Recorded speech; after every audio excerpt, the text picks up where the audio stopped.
اللهم صل وسلم وبارك على سيدنا محمد صلى الله عليه وسلم وعلى آل سيدنا محمد صلى الله عليه وسلم صلاة تنجينا بها من جميع الأهوال والآفات آمين تقضي لنا بها جميع الحاجات آمين تطهرنا بها من جميع السيئات آمين ترفعنا بها عندك على الدرجات آمين تبلغنا بها أقصى الغايات آمين جميع الخيرات في الحياة وبعد الممات آمين آمين اللهم آمين يا ربي يا الله يا مجيب الدعوات آمين ago kan ó kù ṣẹ́jú mẹ́wàá èmi ó lò ṣẹ́jú mẹ́wàá ago kan bá ti lù àwọn bàbá wa ìmáàmù wọn ò fi ṣẹ́jú mẹ́wàá gbó kọ́ ọmọ jáde torí ìjókòó mi tó tún wà ní ìrọ̀lẹ́ bàbá wa ìmáàmù Sàlátì ọlọ́mọṣàjárí yín pẹ́ آمين ọlọ́run jẹ́ kí á tẹ̀lé yín pẹ́ آمين ká ní bàbá ìmáàmù Sàlátì bàbá àárọ̀ kan mi والله bí bàbá bá ti bínú ìgbà tí ó bá fi tún ṣẹ́jú méjì wọ́n tún bú ẹ̀rín ni الله bàbá ọlọ́run níjà àárọ̀ kan yín láéláé آمين ẹ̀rí àárọ̀ kan mi tẹ́ ẹ̀ fi ń tu gbogbo wa tẹ́ ẹ̀ fi ń rọ́kọ̀ gbogbo wa tù bó ti wù yín ọlọ́run jàre yín pẹ́ آمين kí Maulana Sheikhul Halqa أدام الله Alkatu Sheikh حياته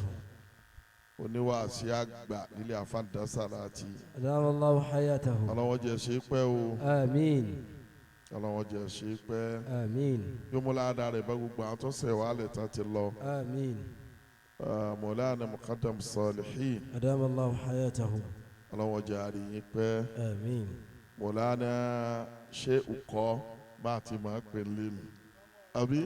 أدام الله Ìmáàmù حياته Sàlátì lálágbàdo أدام الله حياته Akimu Jahidu أدام الله حياته ọlọ́run yóò bú bí ara ìgbẹ́ rẹ̀ náà ní ti gbẹ̀san rẹ̀ أيا bẹ́ẹ̀ ni dákun mo ti dákẹ́ ṣe ti gbọ́ màmá mo ní mo ti dákẹ́ torí yóò lè gbẹ̀san bí eléyìí Tóyìn dákun bá ń bẹ́ mo fọlọ́kọ̀ kánà tá à ń jẹ́ dákun bá ń bẹ́ ìní sanwó rẹ̀ kọ́sà bá ń bẹ́ ọbẹ̀ gba rìtọ́ọ̀nù nù kí àfa wa àdìkálí أدام mo الله tún wá gbé láti ọ̀dọ̀ bàbá wa sádùlù sóòdì أدام الله حياته mo wá dé ọ̀dọ̀ bàbá wa ní àgbàjì àbí bàbá wa tàǹbàrùkù bẹ́ẹ̀ yẹn bá sí báyìí ní jẹ́ tàǹbàrùkù ọlọ́wọ́n jẹ́ ṣe pẹ́ akímọ̀lánà Saiful Qadiri أدام الله حياته àbáyín dúpẹ́ lọ́dọ̀ Ọlọ́run الحمد لله bàbá dọ́kítọ́rù Kankawi alákàfẹ́rí jì mí أدام الله حياته kò yẹ kí n dẹ̀ yín pọ̀ gbogbo àwọn yìí tí n bá dà wọ́n pọ̀ ọmọ ìyá kan náà ni wá ṣeun bàbá wa mo kí yín Saiful Qadiri أدام الله حياته ntọ́ bá súnmẹ́ni èèmọ̀ yìí rẹ̀ ni bọ́lọ̀ ti ṣe yín tá a máa wá ṣe fáàrí pẹ̀lú yín àwa lẹ́gbọ́n bàbá ọ̀tẹ̀ ẹnìkan sì sún kiri ní òní ẹ̀yìn lẹ́gbọ́n rẹ̀ mẹ́ta ọ̀tẹ̀ àbí ìpè nísìnyí ó ní kò nídìí ọmọ ní bọ́lọ̀ ti sọ yín dání fi ń sọ pé mi lẹ́gbọ́n rẹ̀ fa. الحمد لله ó ní bọ́lọ̀ ti ṣe yín ni o tá a wá ń fi yín ṣe fáàrí bẹ́ẹ̀ bá mọ̀ ní bọ́lọ̀ ti ṣe yín kẹ́ ẹ wá pé gbogbo yẹn kẹ́ ẹ wá jòkó kẹ́ ẹ wá sọmọ yìí ló kọ ta ni ó challenge yín àbí tẹ́ẹ̀tún wá tí owó tún wọlé àmọ́ ẹ wá wò pé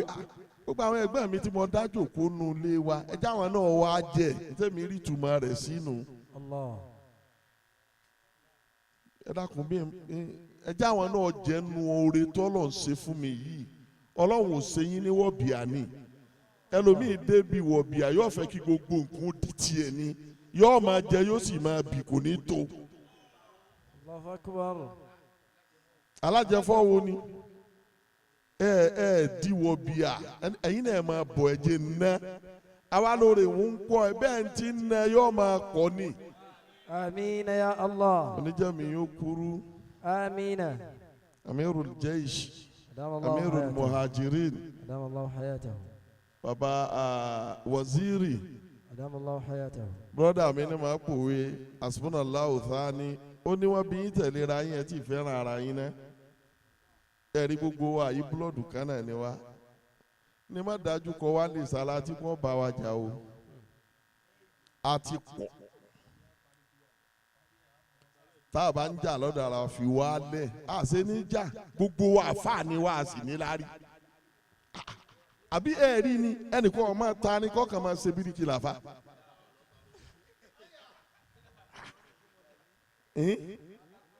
mo wo mo ní ẹlànjà ajá mo ní gbogbo wa àfààní wa ọkàn ọmọ rẹ́gi lódò kò máa gbégi lódò gbogbo wa a sì ẹnìkan lòun kàtàn lọ́rùn wá rí i pé tápà ló fún lọ́rin ní àfáàjù mo ní fìyún lẹ̀ ìran wa ló fún lọ́rin láàfáàjù àwa Sàlátì. Masha Allah. mo ní wòye ẹni tí ó gba máìkì mú nù ran wa wòye chief imam mú nù ran wa àṣepé mẹ́bà aládùúgbò àmọ́ gba àdúrà àwọn tó bí wàá gbà lé wa lérí ọlọ́wọ́ lábẹ́ jádùá àti wàá náà gbà lérí àwọn ọmọ. Amina ya Allah. alẹ́bí afáwọn At-Toyibu bàbá ọlọ́mọ tèní ó kù ṣẹ́jú márùn-ún mo bọ́ dúpẹ́ lọ́dọ̀ Ọlọ́run tó mọ̀ rírìn tó fẹsẹ̀ kọ́ ẹ̀yin òbí rẹ̀ kése gbọ́ ọmọ tá a mú wálé kéwù la sọ́dọ̀ ọmọ mi dáràn sí wa lọ́rùn. At-Toyibu mo bọ́ dúpẹ́ lọ́dọ̀ Ọlọ́run tó dáràn sáwọn òbí rẹ̀ lọ́rùn ó sì ṣe é lọ́dọ̀ Seiful Kadiri ó sì wá sọ́dọ̀ ọmọ àṣepá àwọn tó bí ọmọ gidi ni wọ́n fi bí wọn náà ló fi jẹ́ gidi ó sì ṣiṣẹ́ ó sì dáràn sí i lọ́rùn ó wá ní ajá náà sì mi bímọ ilé mi ní sì ti kú mọ kìí ṣe gbogbo ọmọ kéwú bẹ́ẹ̀ o.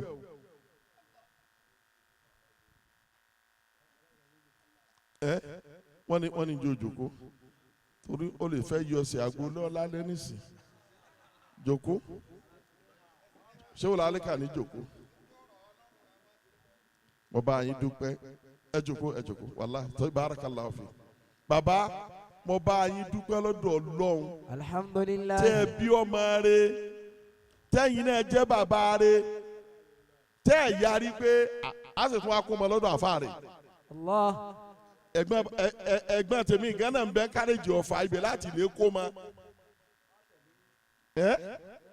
á wàá tẹ̀lé yín àmọ́ ikọ̀ wa ní níyì báyìí torí gbogbo àyíká tẹ̀lé yín bẹ́ẹ̀ a Seiful Kadiri yá àtẹnìkan wàzírí ọ̀tẹ̀lé ọ̀tán kọ́nà àwọn àmì jésù lè ní sẹ́ kòkó lọ́dọ̀ wa òun ní prógámù kan lẹ́kọ̀ọ́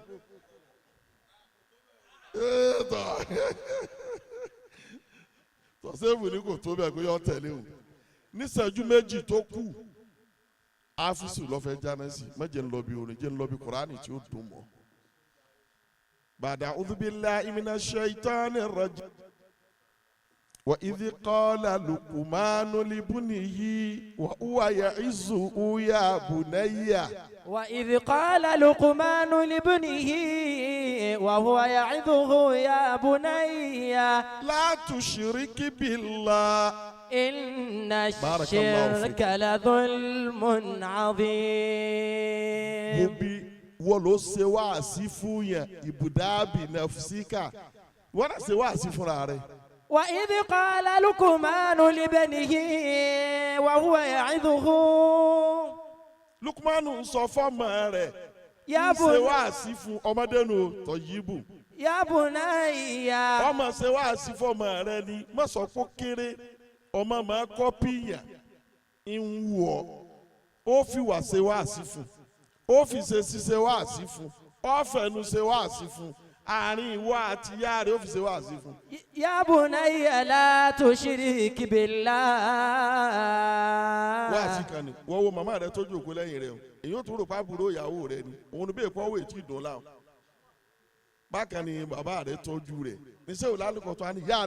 rẹ̀ náà ni ọwọ́ dùn la ni ẹlòmíì máa ń lo obìnrin yọ ni.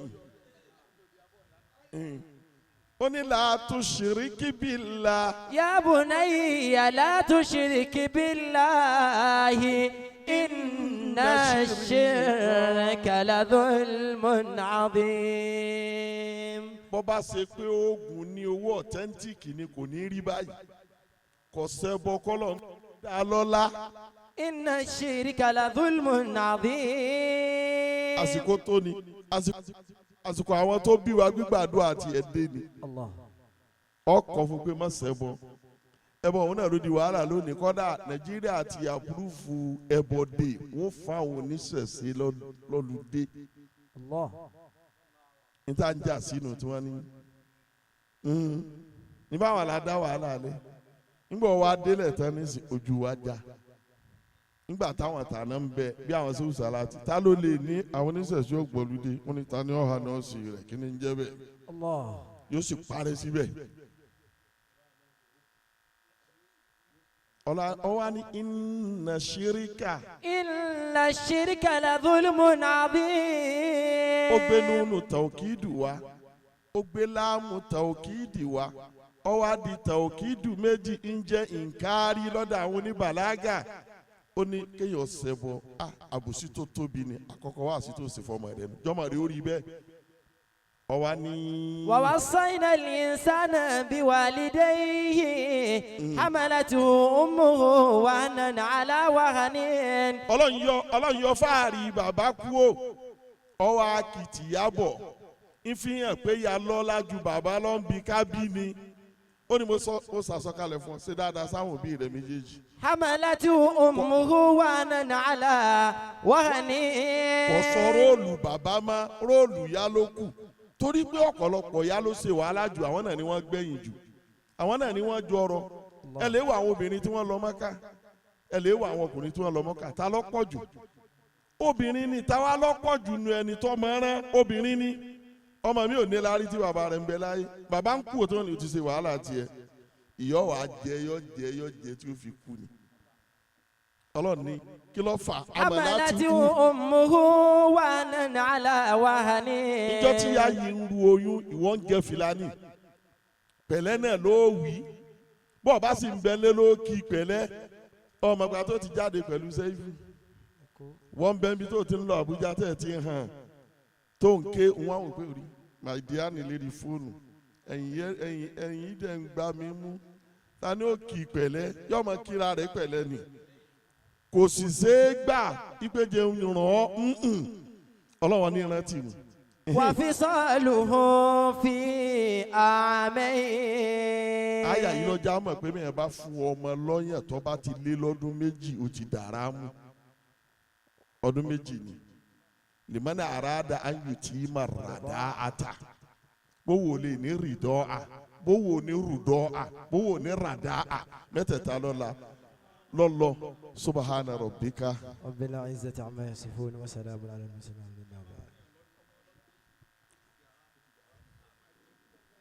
ọlọ́run kí ó járe yín pẹ́ wá sí ìdá púpọ̀ ó sì lọ pẹ̀lú àsìkò tí ó bá a mú púpọ̀ jùlọ bàbá wa amirul wa'izin ọlọ́run má fi yín lẹ̀ láéláé àṣẹ àmìkólókè dáadáa á lọ bí tí a ti àwọn àgbàlagbà ó ti gbó kọ́ ọmọ jáde nísìnyí wọn bẹ́ẹ̀ bá wà níbi ìnáwó ìyàwó kó bá ti ná tírílíọ̀nù tí yóò bá ti débi owó kí wọ́n so igi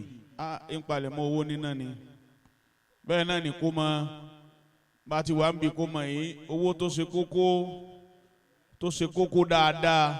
iná lówó kún gbogbo kọ́ ọmọ jáde á wàá san owó kún gbogbo kọ́ ọmọ jáde náà nísìnyí báwọn gbogbo wa náà láàsìjọ san oníṣẹ́kù ẹnìkan ń jòkó yìí tí ò ní san eléyìí. Suratul Kawthar.